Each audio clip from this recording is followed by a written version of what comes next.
Pues señor Renato de la Rosa, es un gusto tenerlo como invitado en la casa 11 punto y coma 11 punto y coma 11.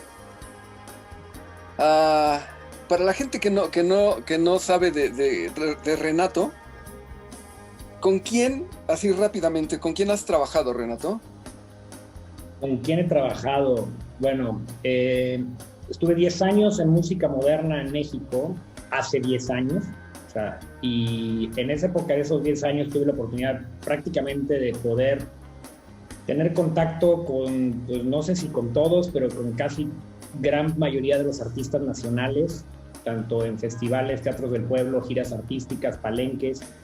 Yo creo que música moderna hubo una época en la que prácticamente atendía a la gran mayoría de los artistas. Digo, no personalmente yo llevaba las cuentas, o sea, éramos un equipo de trabajo y cada quien teníamos cuentas diferentes, pero como equipo creo que tuvimos la cercanía muy fuerte de estar con muchos artistas en México. Y bueno, también tuve la fortuna y la oportunidad de trabajar para promotores como CESA, como Signia, y prácticamente pues, era como un día a día cada fin de semana, estar siempre en el Auditorio Nacional, Palacio de los Deportes, en la Arena Monterrey, en la Arena Ciudad. Bueno, Arena Ciudad de México no me tocó, fíjate, no me tocó Arena Ciudad de México porque me tocó ver solamente cuando la estaban construyendo y por ahí tuve un par de invitaciones a unos eventos de colocación de piedra, algo así. Y la verdad tuve la fortuna de poder trabajar con un gran número de artistas también internacionales. Creo que para mí, de los más que me puedo llevar con un gran sabor de boca, tanto porque puedo ser también un poco fan del artista, como también la parte de producción era bastante ambiciosa. Aclaro, todos estos artistas con los que tuve la oportunidad de trabajar en música moderna era como proveedor, representando música moderna como proveedor de equipos de audio, equipos de producción, equipo de iluminación. Y creo que también la gente que se me quedó grabada con la que tuve la oportunidad de trabajar, como con las producciones de Rod Stewart, Celine Dion. Nunca voy a dejar de mencionar que pues llevar la cuenta de Juan Gabriel casi como proveedor oficial de audio, iluminación, video y toda la infraestructura para Juan Gabriel durante casi 7, 8 años. Para mí fue como mi maestría, doctorado en práctica dentro de la industria, porque siempre es una producción muy ambiciosa y en todos los aspectos. Y tuve la fortuna también de trabajar muy cercanamente con Guillermina Juárez, con Darío de León, con los conciertos de Elton John, Plácido Domingo, Sarah Brightman. Ahora sí que puedo decir que tuve la oportunidad de trabajar con bastantes artistas cercanamente, ya sea como apoyando parte de la producción o como proveedor. Y bueno, ya como un proyecto independiente aquí en La Paz, yo hace 10 años me vine a vivir a Baja California Sur y ha sido también una época muy bonita, me ha rendido muchos frutos y he tenido la oportunidad también de trabajar proyectos muy interesantes. Por ahí tuve un pequeño proyecto en donde tuve una colaboración con Bruno Mars para un evento en Los Cabos, eventos en Los Viñedos, en Ensenada, con Miguel Bosé, igual Plácido Domingo, con Maná, también Maná en Los Cabos, y bueno, y también un proyecto que llevamos de la mano y que es mi hermanito y mi brother Antonio Méndez, que él se encuentra viviendo en la península del sur de Yucatán. Desde hace 12 años él es prácticamente productor general del Festival de Jazz de la Riviera Maya en Playa del Carmen, y aproximadamente hace aproximadamente ya unos 6, 8 años que Toñito me invitó a formar parte de su equipo de trabajo de una manera más directa, no necesariamente nada más como un proveedor o representando una empresa de renta, y nos hicimos socios del proyecto de Lab Entertainment y vamos de la mano con Show MGT de este lado de las Baja Californias y Lab Entertainment del lado de la península del sur, y continuamos con ese proyecto de Festival de Jazz de Riviera Maya que pues acaba de suceder hace un par de meses aproximadamente. Y prácticamente ha habido una continuidad de 12 años de estar trabajando en el Festival de Jazz de la Riviera Maya, actualmente como productores generales del festival, ¿no? Y bueno, pues es a grandes rasgos, así como lo que se me ocurre ahorita platicarte, y pero hay mucho más que podría hablar de todos los artistas y anécdotas y experiencias que en mi poquita o corta edad a lo mejor he tenido la fortuna de poder participar o colaborar. ¿Dónde naces? ¿Dónde nace qué? ¿Entrar en la industria o dónde nace Renato? ¿Dónde nace Renato? Renato nace en la ciudad de Puebla, pero no estoy no estoy registrado en Puebla. Mis papás vivían en la ciudad de Torreón, Coahuila. Y mi registro de nacimiento es de Torreón. De hecho, por ahí ahí tengo hasta una situación ahí de repente que tengo 2 RFCs que tengo que estar homologando cada rato porque tengo un RFC con nacimiento de Puebla y otro con registro de Torreón, sí. Y luego lo he unificado como unas 2 veces y de repente vuelve a separarse. Pero realmente mi familia fue muy poco el tiempo que estuvieron en Torreón, de ahí mi familia se mudó al Estado de México, y del Estado de México, por condiciones de trabajo de mi papá, fue transferido a la ciudad de Monterrey. En Monterrey prácticamente yo llegué más o menos a la edad de 7, 8 años, y ahí permanecimos en Monterrey también 10 años, y posteriormente, pues por azares del destino, mi familia decide irse a la ciudad de Puebla, y yo continúo, ahora sí que mi travesía para irme, pero a la Ciudad de México, porque por mis estudios, yo no podía continuar mi prepa, continuarla en Puebla, porque no había ninguna prepa que pudiera yo revalidar materias. No existía todavía una prepa con un campus dentro de la ciudad, entonces lo más cercano era irme a la Ciudad de México. Y ahí fue donde terminé en la Ciudad de México mi último año de preparatoria, y posteriormente de ahí ya me quedé conseguí por ahí una beca de estudios, y tuve la oportunidad de quedarme ya en la carrera en la Ciudad de México. ¿Qué estudiaste? ¿Qué carrera estudiaste? Ingeniería en Electrónica y Comunicaciones. ¿En dónde? En el TEC de Monterrey, Campus Ciudad de México. ¿Cuántos hermanos? 2. ¿Tú eres el? Yo soy el de medio, que tengo un hermano mayor, que es un año mayor, Ricardo, vive en la ciudad de Jalapa. Mi hermano René vive en la Ciudad de México, él es 3 años menor. Y pues básicamente. Ya. No nos vemos y no nos hablamos muy seguido. Pero, bueno. ¿A qué edad decides meterte a esta cosa de la industria de la música? Ok, bueno. Me voy a ir de muy atrás todavía cuando estaba en Monterrey, porque por ahí te comenté que quería platicarte una anécdota muy chistosa y vamos a hacer como el viaje en el tiempo para mi yo del presente, hablarle a mi yo del pasado, para ver si podemos evitar la pandemia. Curiosamente, cuando yo vivía en Monterrey, estaba más o menos en el segundo, en la secundaria. Durante la secundaria en Monterrey, pues yo era huele bailes, a mí me encantaba ir a las fiestas, ¿sí? Y donde había un 15 años yo iba, o sea, tenía que ir a todas esas fiestas con mis amigos y con todos parece que con las amistades.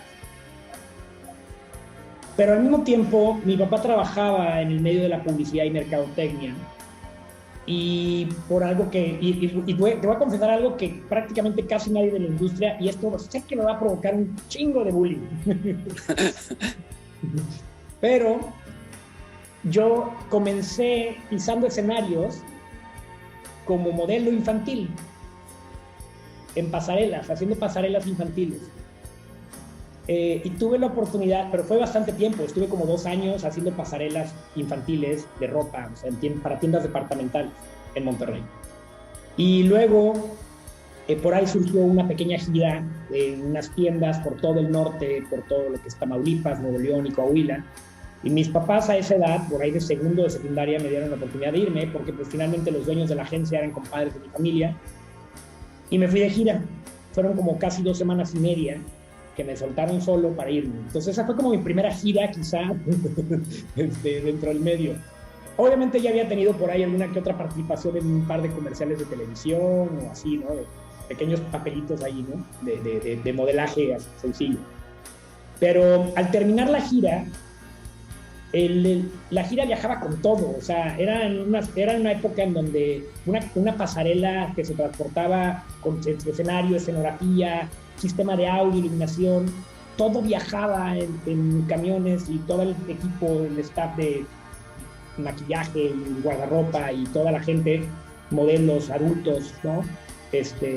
Todos viajaban en un autobús y íbamos recorriendo tienda en tienda. Y yo iba encargado por 2 personas, por los dueños de la agencia de modelaje y por el dueño del equipo de sonido, que era muy amigo de mi papá. Entonces yo iba encargado con ellos. Entonces mientras yo tenía que estar en descanso, sentado en lo que hacían los ensayos, todos los días había ensayos en las mañanas y luego la pasarela en las tardes, yo me sentaba y pues estaba viendo los aparatos. y veía mucho a este amigo de mi papá, que lamentablemente no recuerdo su nombre, y pues, tenía un mega muerto gigantesco y ponía todas las reproducciones en los carretes, ¿no? En carretes, llevaba las cintas. Ya existían los cassettes y los compact discs, ¿no? Pero él tenía esos aparatos y tenía todo lo mezclaba con carretes y todo era como si te lo bajaras en pared, ¿no? Todo en vertical, ¿no? Y me llamó mucho la atención eso. Nunca me metí ni probé nada. Simplemente terminando, le dije a mi papá, de la lanita que me salí de esa gira, yo le dije a mi papá que quería comprar equipo de sonido y que yo quería empezar a poner un luz y sonido. Porque además, también entre las fiestas en las que iba, me llamaba mucho la atención y empecé a llevarme mucho con un par de empresas que ponían mucho luz y sonido de DJs para los 15 años y los 7. Y ahí fue donde decidí, y mi papá me puso la otra parte, y compré unas PV, creo que eran SP2, unas que tenían como la trompeta de nalguitas, ¿sí? Y unos Servin Vega hechizos, porque pues no alcanzaba para los originales, pero sonaban bien, y empecé a comprar algunos accesorios. Para no hacer el cuento largo, pues resulta ser que armo mi pequeña empresita, empecé a tocar en algunas fiestas,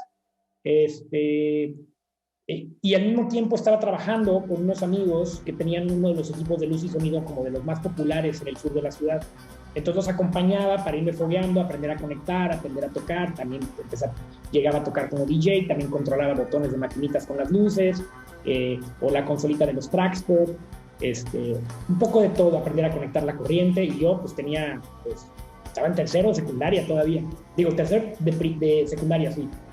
Y ya, total, que ahí quedó. Sin embargo, pues no, la verdad es que las condiciones empezaron a cambiar. Decidí con mi papá que ya no quería el equipo de sonido y lo vendimos. Y después pues vino todo un cambio en mi familia, en donde yo me tuve que ir casi inmediatamente a la Ciudad de México para terminar la prepa, mis papás a hacer mudanza y todo. Entonces prácticamente estuve en contacto unos 2-3 años con la industria de los DJs de fiestas de 15 años en Monterrey, en el sur.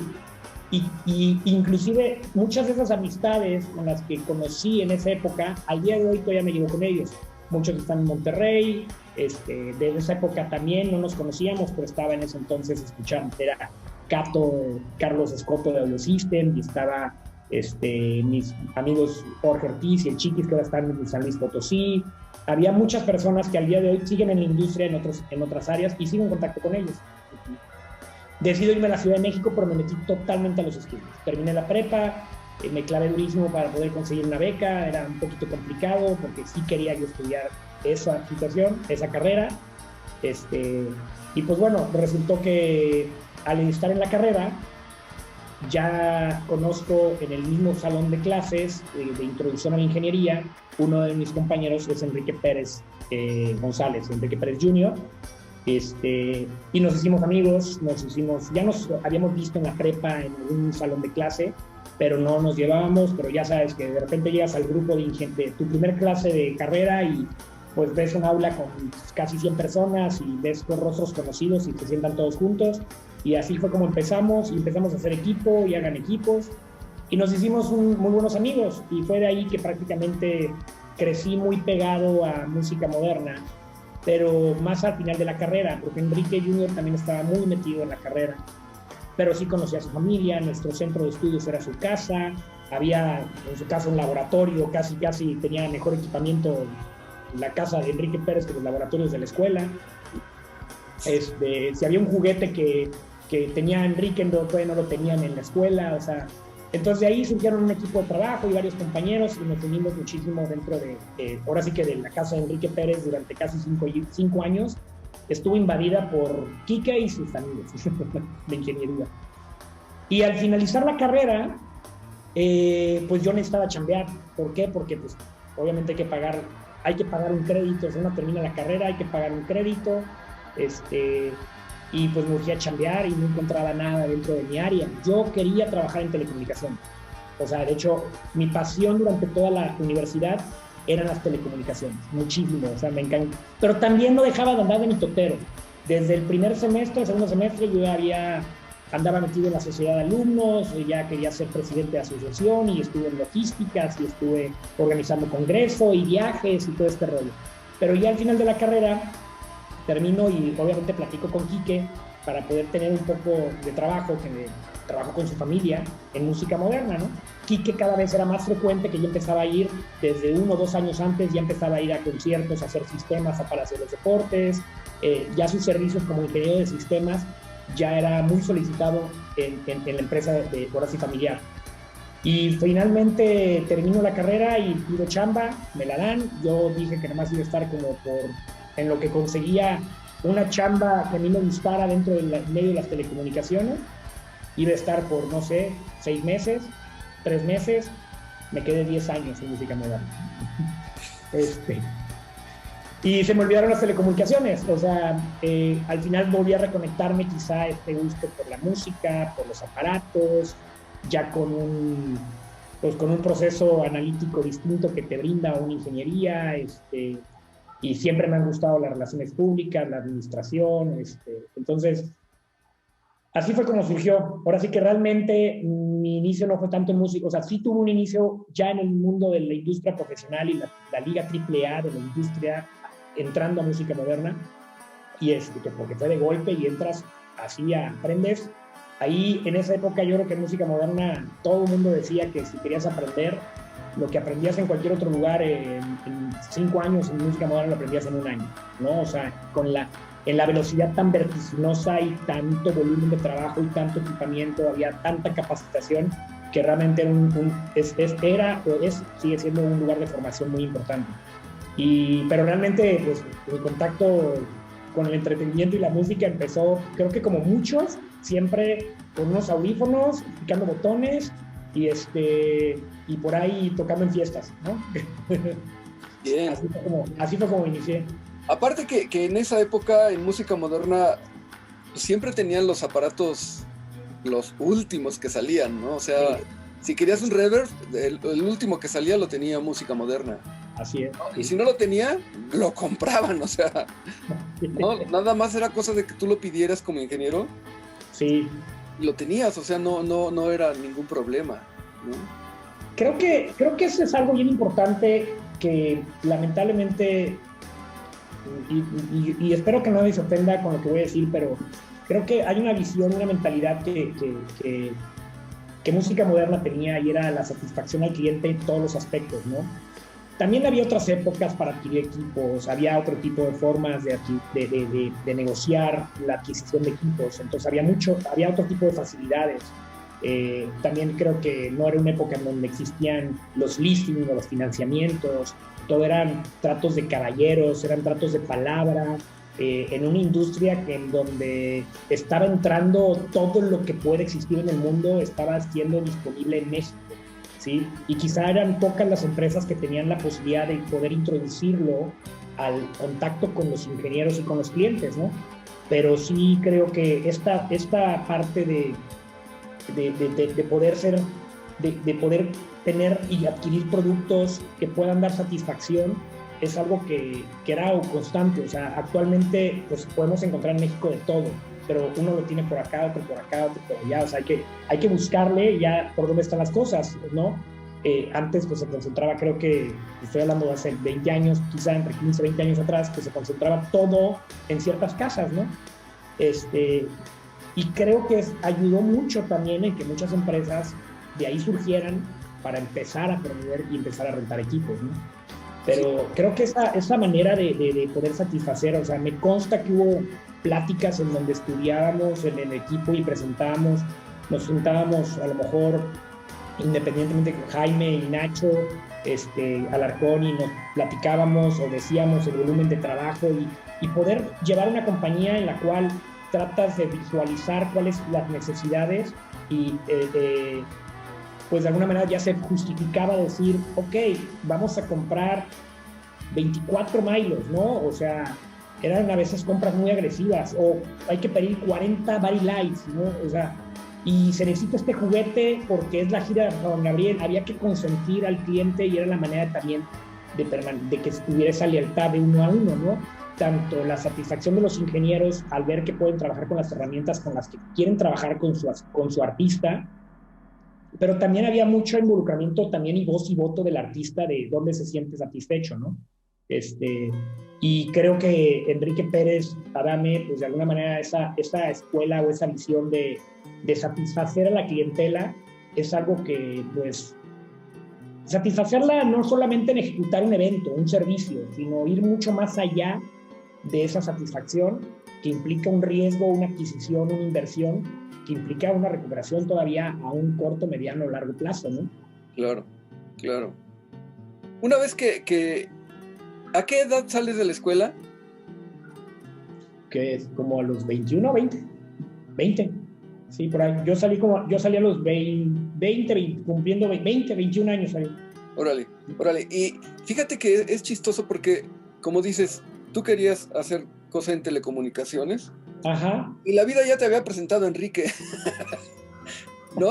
Y a veces uno se clava en que yo quiero esto, y la vida te está indicando que es por otro camino. Sí, totalmente de acuerdo. O sea, yo creo que, pues, es curioso porque no sé si esto ya lo he platicado a Enrique, pero yo me acuerdo que cuando estábamos en la prepa, había los programas el TEC tenía tres formatos de preparatoria, ¿no? O sea, la preparatoria para los mortales, ¿sí?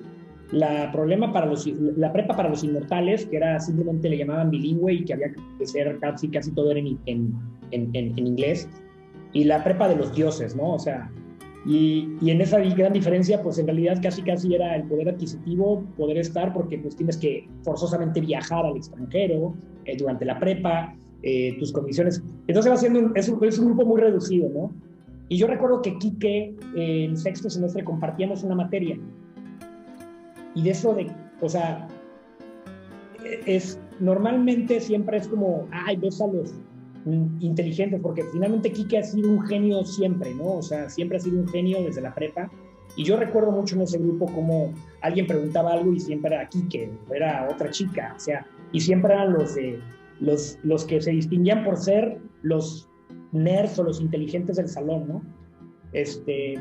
Y pues ni cómo decirles nada, porque pues obviamente son los genios y pues de alguna manera los genios en ese tipo de estudios, pues a los genios se les respeta, ¿no? Es como de, sí, se hacen burlan de los genios. No, para nada, o sea, al contrario, o sea, sí marcan un estatus de determinar, que inclusive hasta un estatus social, ¿no?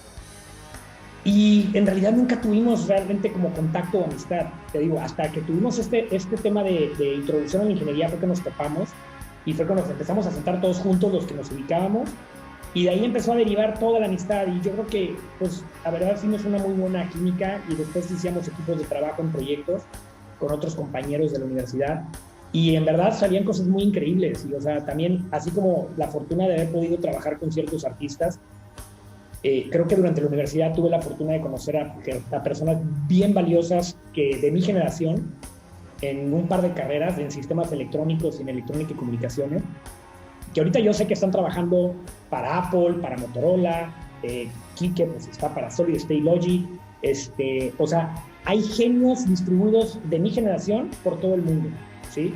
O sea, a lo mejor esto es muy importante y es presumible, pero también en ese entonces me acuerdo mucho que pues platicábamos entre generación y parecía una fuga de cerebros. ¿Por qué? Porque sus capacidades van más allá, que quieren que en México se sienten limitados para poder desarrollarse o poder trascender, ¿no? Y sí, la verdad que mucha gente de mi generación vive en el extranjero y trabajan para firmas y marcas muy pesadas. Y si me voy todavía a compañeros que estudiaron ingeniería industrial, otras ingenierías, igual, están trabajando y viven en otros lugares que no es México. Claro. Fíjate que digo, para la gente que no sabe quién es Enrique diseñó la consola Solid State para Live, la Live. Trabaja en Londres para Solid State Logic y ya es uno de los ejecutivos importantes dentro de la empresa. Así es. ¿No? Y hay una cosa importante también para aquellos que les angustia que sus hijitos de repente son como distraídos y les empiezan a cargar la mano desde chiquitos en lugar de entender qué ocurre. En una plática con Enrique papá decía que él, cuando Enrique era pequeño, pues ya se conformaba con que terminara la primaria, ¿no? Y ve el lugar en donde está Enrique después de que los papás entendieron que Enrique era diferente, ¿no? Sí. O sea, que no era un niño que se iba a sentar y iba a repetir 2 por 2, 4 y cosas así, ¿no? Sino que era otro tipo de niño. Y qué bueno que Enrique papá supo eso, y su mami, ¿no? Supieron eso, porque pues ahora tenemos el orgullo de tenerlo trabajando en una marca importantísima dentro del audio en el mundo, ¿no? Y además imagínate lo que está sucediendo en esto, porque ahora sí que las consolas Solid State Logic, y como se ha mencionado antes, en conferencias, o sea, los estudios de Quique, si estamos hablando que Quique y yo nos graduamos al mismo tiempo, entre los 20 y 21 años, y Solid State Logic, las consolas salieron al mercado, ¿qué te gusta? ¿Hace 8 años? Más o menos, sí. Por ahí, 7, 8 años salieron al mercado. Yo ya vivía aquí en La Paz cuando salieron al mercado, o sea, y salieron después al mercado. Exagerando 9 años quizá empezaron a salir a lo mejor las demos, ¿no? Las pruebas.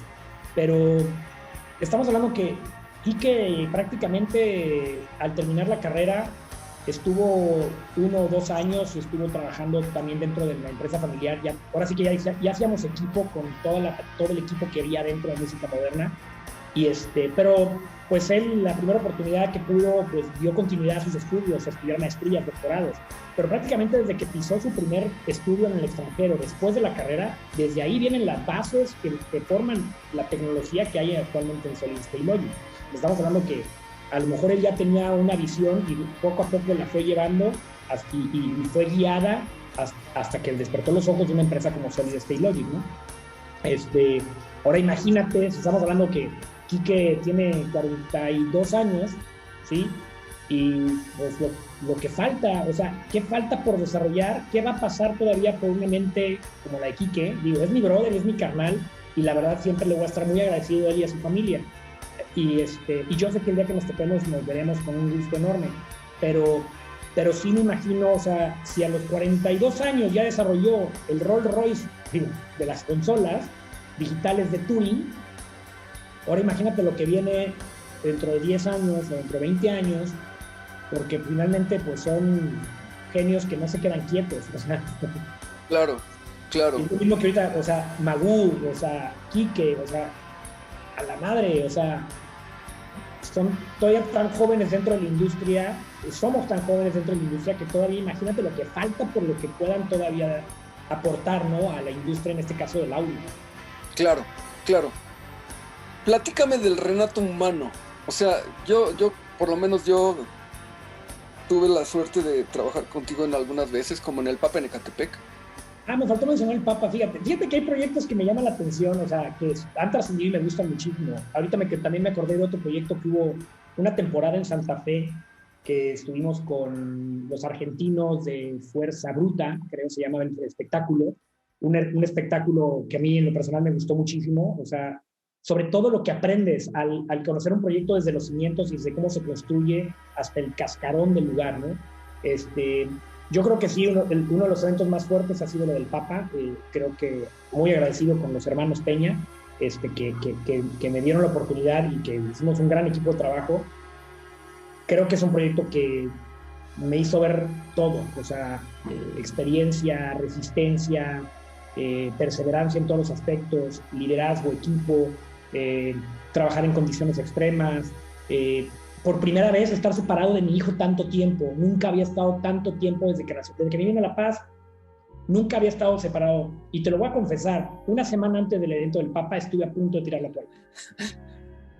Y eso nadie lo sabe, ¿eh?